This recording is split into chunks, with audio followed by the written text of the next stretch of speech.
Guys, welcome once again you me and England's life. आपका एक और वीडियो में स्वागत है और ये वीडियो होने वाली है स्पेशली अबाउट वीज़ास। काफ़ी क्वेश्चंस आते हैं वीज़ास के बारे में, स्पेशली कि हाँ कब तक वीज़ा आता है, अगर मेल आती है यूके वीआई की उसका क्या मतलब होता है, इंटरव्यूज़ हो रही हैं कि नहीं हो रही हैं, specially with in the UK. अगर आपका एक वीज़ा एक्सपायर होने वाला है तो आपको कब नेक्स्ट वीज़ा अप्लाई करना चाहिए, और क्या हमारे बायोमेट्रिक्स होते हैं अगर हम स्पेशली यूके से वीज़ा अप्लाई करते हैं, कौन से डॉक्यूमेंट्स। काफ़ी सारे क्वेश्चंस हैं और काफ़ी सारे डाउट्स हैं, और ये वीडियो बेसिकली सभी ऐसे डाउट्स के बारे में होने वाली है। तो अगर आपके भी ऐसे डाउट हैं तो आप इस वीडियो को एंड तक जरूर देखिए। और अगर आप मेरे चैनल पे नए हैं, फर्स्ट टाइम देख रहे हैं, और अगर आप यूके की लाइफ के बारे में इंटरेस्टेड हैं जानने के लिए, या फिर आप यूके आने वाले हैं या फिर आ चुके हैं, तो ये चैनल आपके लिए काफ़ी हेल्पफुल रहने वाला है। तो please subscribe my channel if you are new at my channel. तो अभी बात करते हैं बेसिकली मेन टॉपिक के बारे में। तो लेट्स स्टार्टेड आज की वीडियो। तो जो मैं फर्स्ट बात करूंगी वो मैं बात करूंगी इस टाइम पे कितना टाइम लग रहा है वीज़ाज में। तो गाइस, अगर तो आप with in the UK visa apply करते हो या फिर आउटसाइड के बारे में भी मैं बाद में बताऊंगी, पहले विद इन की बात करते हैं। अगर आप with in the UK visas apply करते हो और अगर आप प्रायोरिटी में अप्लाई करते हो तो जो आपका प्रोबेबली वीज़ा है वो विद इन द 7 डेज आ जाता है। वैसे तो विद इन द 5 डेज ही मिल जाता है, but some time within the 7 days आपको मिलता है। और अगर आप स्टैंडर्ड की मैं बात करूँ तो स्टैंडर्ड में कुछ लोगों का visa with in the month आता है, बट कुछ लोग ऐसे भी हैं जो कि 2 to 3 मंथ से वेट करें, स्पेशली PSW वीज़ा के लिए, पोस्ट स्टडी वर्क परमिट के लिए। काफ़ी मेरे क्लासमेट्स का वीज़ा आ चुका है with in the month, but काफ़ी ऐसे मेरे नोन्स हैं जो कि लास्ट मई इनटेक में आए थे और उन्होंने मई के बाद 2-3 मंथ मिलते हैं, मतलब मई तक अगर उनकी स्टडी थी तो ऑफ कोर्स उन्होंने जुलाई अगस्त तक उन्होंने वीज़ा अप्लाई करा था, बट वो स्टिल डिसीजन के लिए वेट कर रहे हैं, तो सम टाइम लगता है। और अगर आप इंडिया से या फिर किसी और कंट्री से अप्लाई करते हो तो सेम सिनेरियो है। अगर तो आप प्रायोरिटी में अप्लाई करते हो तो प्रॉबेबली जो वीज़ा है वो 5 to 6 डे में मिल जाता है, मोस्टली जो होता है सिनेरियो। बहुत रेयर केसेस में होता है कि वो जो वीज़ा है वो थोड़ा डिले हो। और मैं अगर 6-7 डेज की बात कर रही हूँ तो एक चीज़ सबसे ज़रूरी होती है, ये होते हैं वर्किंग डेज। आप अगर मंडे टू सैटरडे काउंट करें तो वो बिल्कुल ही गलत है। उसमें कोई भी सैटरडे संडे या फिर अगर यहाँ यूके में कोई बैंक हॉलीडेज आती हैं तो वो काउंट नहीं होती। बिकॉज पहले मुझे काफ़ी लोगों ने कमेंट करा था, लाइक जब ये छुट्टियों वाला पीरियड चल रहा था, हॉलीडेज थी यूके में, तो काफ़ी लोग ऐसे बात पूछ रहे थे कि मैंने 21st को वीज़ा अप्लाई करा था, अभी 2 हो गई, 3 हो गई, 4 हो गई, अभी तक वीज़ाज आए नहीं है। उसका रीज़न मेनली यही था। अगर तो आपने स्टैंडर्ड में अप्लाई करा तो आपके 15 डेज नहीं हुए, आप काउंटिंग कर रहे हैं, लेकिन 23-24 से यहाँ यूके में सब बंद था टिल 2 जनवरी, इसलिए आपका वीज़ा नहीं आ रहा था। प्रॉबेबली अभी कुछ लोगों के वीज़ाज आगे होंगे, काफ़ियों के आगे होंगे, और आ भी रहे होंगे, आ भी जाएंगे, डोंट वरी। तो वो एक सीन होता है, आपको वर्किंग डेज काउंट करनी होती है, हर कोई डेज काउंट नहीं करना होता। इसके बाद मैं बात करूंगी कि अगर आपको मेल आती है तो उसका क्या मतलब होता है। अगर मैं बेसिकली यूके की बात करूं, विद इन द यूके, तो मुझे जो मेरा डिसीजन था वो मेल में आया था, जो कि 3rd डे मुझे मिल गया था।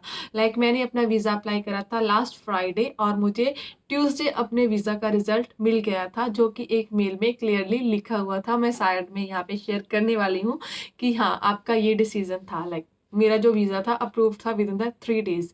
तो मुझे 3 डेज में वो वीज़ा मिला, और उस जो मेल है उसमें मेरा रिजल्ट मेंशन था। उसका क्या रीज़न होता है बेसिकली, डायरेक्टली रिजल्ट मेंशन करने का। यूके में हम जब भी कोई वीज़ा अप्लाई करते हैं तो हम कोई पासपोर्ट ऐसा कुछ भी डॉक्यूमेंट नहीं भेजते, बिकॉज हमारे पास ऑलरेडी BRP कार्ड होते हैं यहाँ के। हमारी बायोमेट्रिक ऑलरेडी हुई होती है और हमें पासपोर्ट भेजने की ज़रूरत नहीं पड़ती, बिकॉज हम ऑलरेडी यूके हैं। क्योंकि जो पासपोर्ट पे स्टैंप होती है वो बेसिकली एंट्री की स्टैंप होती है, और जो जहाँ रहने के लिए मेन डॉक्यूमेंट होता है वो एंट्री की स्टैंप नहीं होती, वो होता है आपका BRP, जो कि आपको यहाँ आपके मिलता है। तो इसीलिए हम कोई पासपोर्ट ऐसा कुछ नहीं भेजते, हम ओनली स्कैन कॉपीज भेजते हैं। हमारा कोई बायोमेट्रिक यहाँ पे नहीं होता। अगर आपके पास BRP कार्ड है यहाँ का तो आपको कोई ऐसे डॉक्यूमेंट भेजने की जरूरत नहीं होती, आपका ऑनलाइन सब काम हो जाता है। तो इसी कारण वो भी हमें कोई ऐसा लेटर नहीं भेजते कि आपका वीज़ा अप्रूव्ड है, रिजेक्टेड है। वो डायरेक्टली आपको मेल सेंड करते हैं जो भी आपका रिजल्ट होता है। बट अगर आप आउटसाइड यूके हैं तो आप ऑफ कोर्स अपना पासपोर्ट भेजते हैं स्टैम्प के लिए। तो जब भी वो आपको डिसीज़न देते हैं, वो लेटर की फॉर्म में देते हैं और आपके पासपोर्ट के स्टैम्प के फॉर्म में देते हैं। वो लेटर आपको भेजते हैं अप्रूव और रिजेक्ट का, और आपके पासपोर्ट पे स्टैम्प है। अगर तो आपके पासपोर्ट पे स्टैम्प लगी हुई है, इट मीन्स आपका वीज़ा एक्सेप्टेड है। और कुछ लोग ये क्वेश्चन पूछते हैं कि मेरे पासपोर्ट पे कोई स्टैम्प नहीं है, लाइक क्या वो वीज़ा एक्सेप्टेड है, रिजेक्टेड है? तो ऑफ कोर्स वो वीज़ा रिजेक्टेड है अगर आपके पासपोर्ट पे एंट्री के लिए कोई स्टैम्प नहीं है। और सेकंड बात, कुछ लोग ये पूछते हैं कि मेल आई है मुझे, लाइक अभी मतलब कुछ लोगों को डिस्पैच की मेल आती है, कुछ लोगों को नहीं, एक्चुअली में हर किसी को डिस्पैच की मेल आती है जब आपका डिसीजन लिया जा चुका होता है और जब आपका पासपोर्ट भेजते हैं वो, देन वो आपको डिस्पैच की मेल करते हैं कि आपके डॉक्यूमेंट डिस्पैच कर दिए गए हैं। तो कुछ लोग पूछते हैं कि हाँ, ये मेरी डिस्पैच की मेल है, इसका मतलब मैं क्या समझूं, मेरा वीज़ा एक्सेप्टेड है कि रिजेक्टेड है? तो उस मेल से आप कभी भी ये अंदाज़ा नहीं लगा सकते कि आपका वीज़ा एक्सेप्टेड है या फिर आपका वीज़ा रिजेक्टेड है। बिकॉज़ उस मेल का सिंपल मतलब यही है कि जो डॉक्यूमेंट आपने भेजे हैं वो आपको भेज रहे हैं, बट उसमें कोई डिसीज़न नहीं मेंशन होता। तो आपको आपके वीज़ा एक्सेप्टेड और रिजेक्टेड का तभी पता लगेगा जब आपके पास आपके डॉक्यूमेंट वापस आएँगे। और रही बात ट्रैकिंग की, काफ़ी लोग पूछते हैं कि क्या हम अपना वीज़ा ट्रैक कर सकते हैं? अगर मैं बोलूँ कि आप ट्रैक कर सकते हो और नहीं भी कर सकते। कर सकते का क्या मतलब है कि आप ओनली तभी ट्रैक कर सकते हो जब आपका पासपोर्ट डिस्पैच हो जाता है बेसिकली। तो बेसिकली आप अपना वीज़ा नहीं ट्रैक कर सकते, आप ओनली अपना पासपोर्ट ट्रैक कर सकते हो कि वो कहाँ तक पहुँचा है। और उसके लिए आपको नंबर तभी मिल जाता है जब आपकी बायोमेट्रिक होती है। उसके बाद आप उसको जो एक साइट होती है, मतलब जो कि बेसिकली लाइक पासपोर्ट डिलीवर करती है, उस साइट्स पे जाके आप उसे ट्रैक कर सकते हो। अभी तो मेरे माइंड में नहीं है, बट मैं नीचे मेंशन यहाँ पे कर दूंगी कि ये वाली साइट है, तो आप उस पे जाके चेक कर सकते हो कि हाँ, उस पे जो आपका नंबर मिलेगा वो डाल के वो चेक हो जाता है, तो उसका इशू नहीं होता। अगर आप बोल रहे हो कि आपका वीज़ा कब तक आएगा, तो उसके लिए कोई ट्रैकिंग, कोई ऐसी प्रोसेस नहीं है। तो वो आप अपना वीज़ा ट्रैक नहीं कर सकते, आप सिर्फ अपना पासपोर्ट ट्रैक कर सकते हो। और जो पासपोर्ट है वो विद इन द 2 मैक्सली तो मतलब मोस्टली तो मतलब विद इन द 1 डेज़ ही आपको मिल जाता है, लाइक क्योंकि फास्ट डिलीवरी होती है, बट सम टाइम वो आपको 2 दिन में नहीं तो मिल ही जाएगा।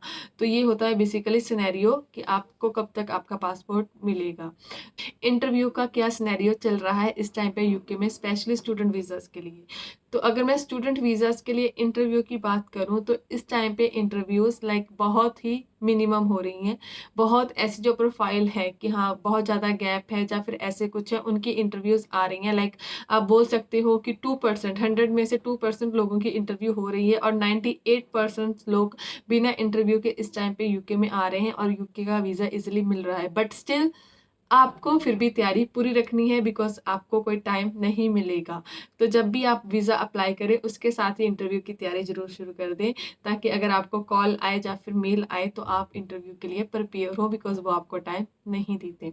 तो गाइस, ये थी आज की वीडियो। कुछ थोड़े से टॉपिक थे और स्पेशली जो गुड न्यूज़ थी वो यही थी कि मैंने अपना जो वीज़ा है वो स्किल वर्कर में चेंज कर लिया है और मुझे वो वीज़ा मिल भी चुका है। बट मैं अभी अपने हस्बैंड के वीज़ा की वेट कर रही हूँ, बिकॉज़ वो हमने स्टैंडर्ड में अप्लाई करा था। तो लेट्स सी कि कब तक वो वीज़ा मिलता है। जब वो वीज़ा मिलता है तो मैं उसके बारे में भी आपको बताऊँगी कि स्टैंडर्ड में कितना टाइम लग रहा है फ़िलहाल यूके में। क्वेश्चन कि कब वीज़ा आपको अप्लाई करना चाहिए, जो कि आप अगर आपका करंट वीज़ा एक्सपायर होने वाला है, तो आपका जो करंट वीज़ा है उसके एक्सपायर होने से पहले आपकी एप्लीकेशन पूरी हो जानी ज़रूरी होती है। अगर आपका वीज़ा नहीं भी आता आपके वीज़ा एंडिंग डेट से पहले, वो इतना इश्यू नहीं है। लाइक अभी जैसे मेरा वीज़ा 16 को एक्सपायर होने वाला था और बट मुझे पहले ही वीज़ा आ चुका है। अगर इन केस मेरा वीज़ा 16 के बाद भी आता तब भी कोई इतना इश्यू नहीं था, बिकॉज़ मैंने अपनी एप्लीकेशन मेरी वीज़ा एंडिंग डेट से पहले ख़त्म कर ली है। तो पहले आपने ख़त्म करनी होती है। और जो पीएसडब्ल्यू में लोग ऐसे वेट करते हैं कि लास्ट वीक की या फिर लास्ट डे तक की, तो मैं ये बोलूँगी कि लास्ट डे की वेट मत करिए। अपने वीज़ा ख़त्म होने से 2-3 दिन पहले ही अपना वीज़ा अप्लाई कर दीजिए, बिकॉज़ लास्ट डे में कुछ भी प्रॉब्लम हो सकती है, टेक्निकल एरर कुछ भी, और अगर आपका वीज़ा उस दिन नहीं एप्लीकेशन कंप्लीट हुई तो प्रॉब्लम होगी। और अगर मैं एलिजिबल होने की बात करूँ, तो आप अगर पीएसडब्ल्यू अप्लाई करने वाले हो तो आप एलिजिबल हो जाते हो तभी अपना वीज़ा अप्लाई करने के लिए, जब आपको आपकी यूनिवर्सिटी आपका फाइनल रिजल्ट दे देती है। उस टाइम वो आपको लेटर भी दे देती है अपने नेक्स्ट वीज़ा के लिए। और अगर मैं स्किल वीज़ा की बात करूँ, तो वो तो आप यूके आने के बाद कभी भी कन्वर्ट करवा सकते हो, जब भी आपके पास कोई आपको ऐसी कंपनी मिल जाए जो आपको स्पॉन्सर करने के लिए रेडी है। तो थैंक फॉर वॉचिंग गाइस, और अगर आप मेरे चैनल पे नए हैं तो प्लीज़ सब्सक्राइब कर दीजिएगा फॉर मोर कंटेंट। बाय।